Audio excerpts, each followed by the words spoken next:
Today's episode brought to you by FanDuel. Right now, new FanDuel customers can get $200 in bonus bets if your first $5 bet wins.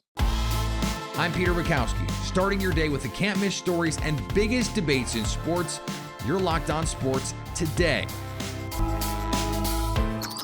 Searching all major sports. Found. Let's start with the biggest story.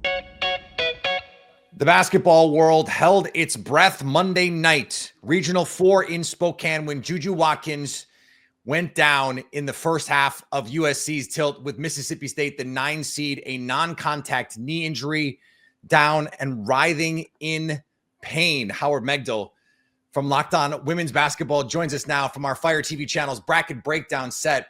And Howard, as I mentioned, it did not look good. As we are recording this, we don't have the details on that injury, but if Juju cannot return to this tournament, how does that change the balance of power in women's college basketball right now? It is simply massive. First of all, the fact that in her region, the fact that USC and UConn were set to play, if chalk held, an incredible Elite Eight game that just reminded me so much of what we saw in the Elite Eight last year between Iowa and LSU, Caitlin Clark and Angel Reese. It was an exciting prospect. Suddenly, and by no means is it a cakewalk, but the field really opens up for a UConn team that a lot of people believe was as good as any of the 1 seeds to now face a USC team that is dramatically reduced without Juju Watkins. And Paige Beckers, who said goodbye to the UConn faithful there. This is a process that she's familiar with, having dealt with a serious knee injury of her own. She drops 34 in her final home game. And now for UConn, you mentioned the floodgates kind of open here. Is this now, to your mind, their tournament to lose? There was an argument to be made that they should have been favored over USC, even with Juju Watkins, although I believe that the committee made the right decision with USC 1 and UConn 2. It's very hard to imagine them being seriously challenged by this USC team or really anyone else left in the bracket before you get to the Final Four. The thing about the tournament is that there were coming in a good 5 teams that could lay claim as the favorite. All 4 of the 1 seeds I thought could make a case, and UConn as well. This gets them to Tampa easier potentially, but no, it won't be a cakewalk once they get there. At that point, there's going to be some serious challenges ahead. As for the night in LA, we move forward here with USC. What are their prospects now moving forward? Is it just, hey, they tried? Do they have to move forward with the prospect that their season is probably over? Is there enough talent here, do you think, to at least put a scare in some of these teams? Oh, no doubt. Not just put a scare, but when you have Lindsey Gottlieb as your coach, and Lindsey Gottlieb has gotten teams that didn't have Juju Watkins pretty far. For instance, her Cal team went to the Final Four a little over a decade ago. She is one of the best tacticians in the business. And to my mind, I think you have to say USC cannot be counted out. They are there. They are going to be given the opportunity, but they will be underdogs in every game from here on out. And of course, that'll make it a more magical March if they manage to do it. We also got a double overtime game, an instant classic, Maryland and Alabama. We got a 45 burger in that game. Let's talk about some of these other more maybe under the radar matchups a little bit, at least to the casual women's basketball fan. Give us a team, give us a name to watch here over the next week as we head toward the women's Final Four. Maryland is a 4 seed. They took care of business in dramatic fashion. They were 17 down, never gave up. Shai Sellers is as good a 2-way player as you're going to find. She plays for the Terrapins. They're going to be a really interesting team to watch in the regionals ahead. But, again, someone like Notre Dame, who's late season slide, lost 3 of their last 5 games, led to them sliding to a 3 seed. They looked awfully good the first couple of games. Even NC State is a 2 seed. NC State looked entirely like the team that dominated in ACC play for much of the season. They have this 4-guard offense that is tremendously fun to watch. And I'll give you one more. I think the game of the tournament is going to be Texas, the 1 seed, who I personally picked to win it all, going up against Tennessee, the 5 seed. They are incredible at generating turnovers. They hit a ton of threes. Tim Caldwell's team is extremely fun to watch. 2 top 10 offenses in the country, 2 top 10 teams in pace, I should say, offensively. Don't miss that one in the Sweet 16. Stay up to date all year on women's college basketball by subscribing to Locked On Sports Today and Locked On Women's Basketball on your favorite podcast app and on YouTube. And don't miss the Fire TV channel's Bracket Breakdown. Your Locked On Sports Today. Coming up, the Dodgers are the obvious pick in the NL West, and there's not much to stop them. Before we get to that, Cam Ward impresses the Titans. March Madness is here, and FanDuel is giving you the chance to get in on the action like never before. Right now, new customers can get $200 in bonus bets when your first $5 bet wins. That's 200 extra bucks to use on everything from buzzer beaters to Cinderella stories and even who's cutting down the nets. The tournament games happening almost every day. Women's tournaments, men's tournaments, it's all happening. There's always something exciting to bet on. The FanDuel app is simple to use, and when I win, I get paid instantly. No waiting around. You can check out some NBA lines, the interconference matchup in Detroit tonight. How about that? Pistons host the Spurs. Cade Cunningham and crew have been looking pretty good this season.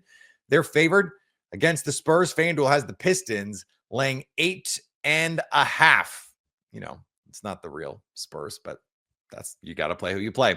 Visit FanDuel.com and get on the college hoops action all tournament long. Presumptive number 1 overall pick Cam Ward threw at his pro day for the Tennessee Titans. He said to the team, "I'm solidifying it today." Our Locked On Titans host Tyler Rowland has more. The Titans sent the house. Literally, if you played NCAA at any point in time in your life, 50 points, send the house. That's what the Titans did for this pro day experience with Cam Ward. The Titans contingent had dinner with Cam Ward on Sunday night. And then Monday, at the pro day, you had Chad Brinker, Mike Borgonzi, Assistant General Manager Dave Ziegler. You had Reggie McKenzie. You had Brian Callahan. You had Nick Holtz. You had quarterback coach Bo Hardigree. I mean, literally everybody for the Tennessee Titans went to this pro day for Cam Ward. Not only did the Tennessee Titans send executives, scouts, and coaches to see Cam Ward, the Titans' full media and social media team was present as well, filming. Folks, I come to you to say this before we talk about the ins and outs of the pro day. If you are someone who is going kicking and screaming into the Cam Ward era, I'm begging you now, with a month left, just let it go. Call the fight. It's over. Cam Ward is going to be your quarterback of the future. In the NBA, the Magic took one away from the Lakers. This is Philip Rossman-Reich, the host of Locked On Magic here at the Kia Centers. The Orlando Magic defeat the Los Angeles Lakers 118-106 behind 32 points from Franz Wagner and 30 points from Paolo Banchero. For the Magic, it isn't just merely that the Magic got their second straight win, the first time they've had consecutive wins since their first game after the All-Star break. It's not just that they had big games from Paolo and Franz and support and help from several players, including Anthony Black, who scored nearly 20 points. It was that the Magic put together a full 48-minute effort. They came out here determined to win, determined to put all those pieces together that they've struggled to put together throughout the course of the season. Orlando needed a game like this, and they needed to prove to themselves that they could play a game like this, build on success, and keep growing and getting better and expanding. That's what the Magic have had to do. That's what the Magic have struggled with, finding that 48-minute effort. They found it in this game. Now, none of it matters if the Magic don't go out to Charlotte and get a win on Tuesday. It goes right back at them. But the Magic did the job and got a huge win over the Lakers. Also, we had some sad basketball between two tanking teams. The Sixers and the Pelicans played a game. You know, the Pelicans were in the 4th spot going into this game. They leave this game still in the 4th spot. They have a pretty significant cushion to the 5th spot and 6th spot here. So winning a game here and there is not something that bothers me. You know, if they went on a 10-game losing streak to end the year, we wouldn't have had any fun doing that. And truthfully, watching this game, I had fun. And don't forget that that is an important thing. And when we can look at it in terms of a glass half full approach of some of these guys played well and they're going to be on the team next year. And when you see someone like Antonio Reed, well, let's just get into it. with Antonio Reeves here, because I thought he's kind of the biggest story of the night. The second biggest story to me would be Carlo Makovich. But let's start with Antonio Reeves, who finished with 17 points on the night. He was 6 of 10 from the field, 5 for 7. That's 71.4% from three, 2 rebounds, an assist, a steal, and a block. And he was a plus 14 in this game. The starters did not play particularly well as a group, but the bench play is really where the Pelicans, took advantage. And the Longhorns hired a coach with a bit of a mixed resume, Sean Miller out of Xavier. We are a very what have you done for me lately society, right?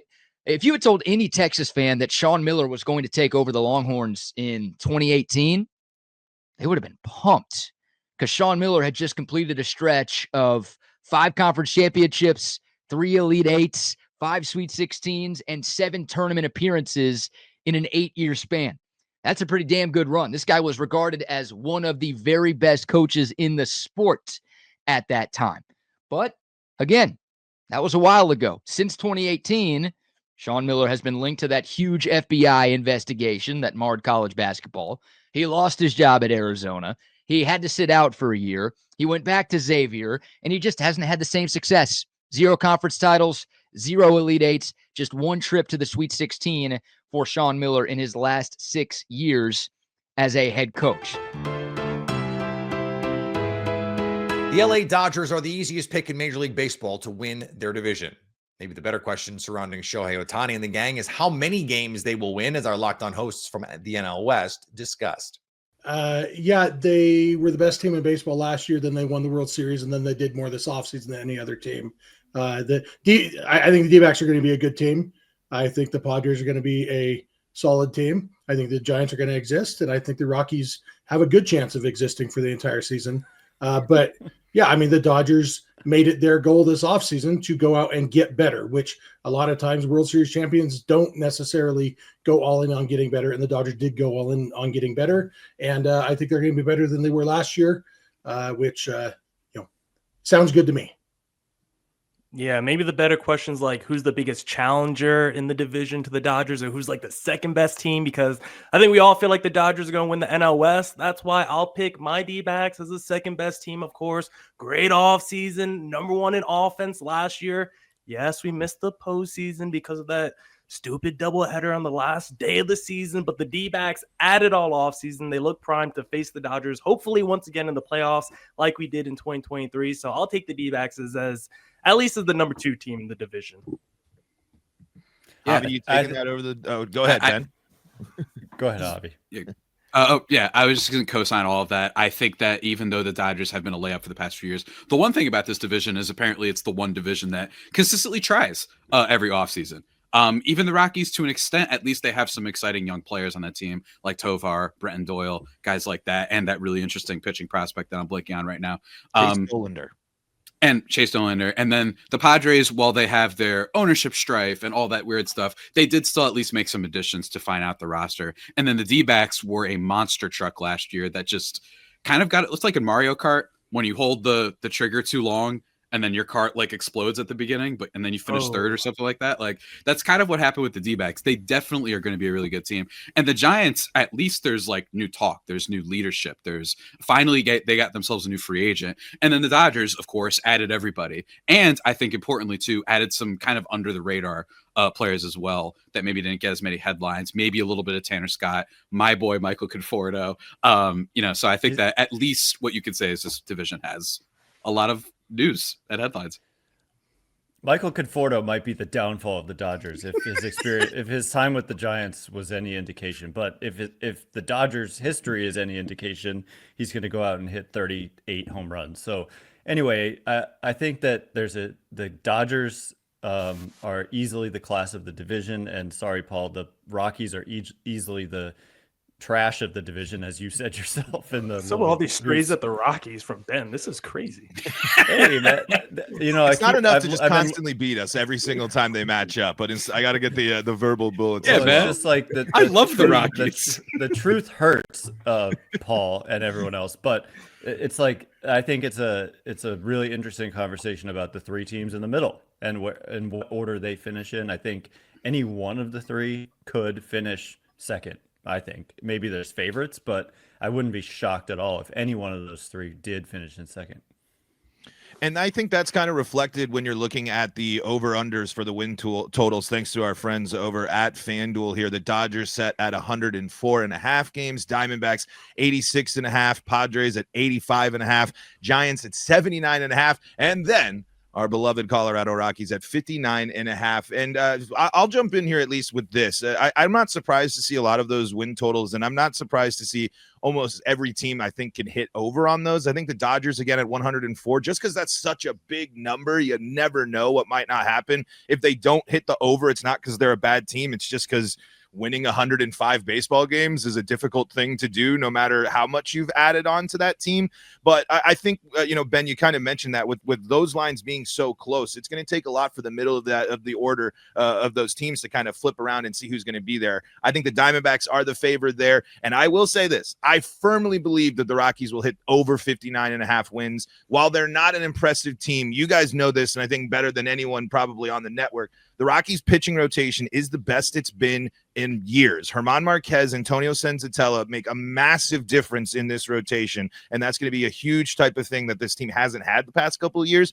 It's going to be the offense that's going to be a bigger question, and how they handle teams when they come into Coors Field and how they handle teams on the road as well. But I think taking the over on just about everyone in the NL West is a pretty safe bet outside of the Dodgers, which can be risky just with the grand total that it is. Stay up to date all year on the Dodgers, Giants, Padres, Diamondbacks, and Rockies by subscribing to Locked On Sports today. And of course, Locked On Dodgers, Locked On Giants, Locked On Padres, Locked On Diamondbacks, and Locked On Rockies on your favorite podcast app and on YouTube. Coming up, the Jets are bad and aren't fixing things with Justin Fields.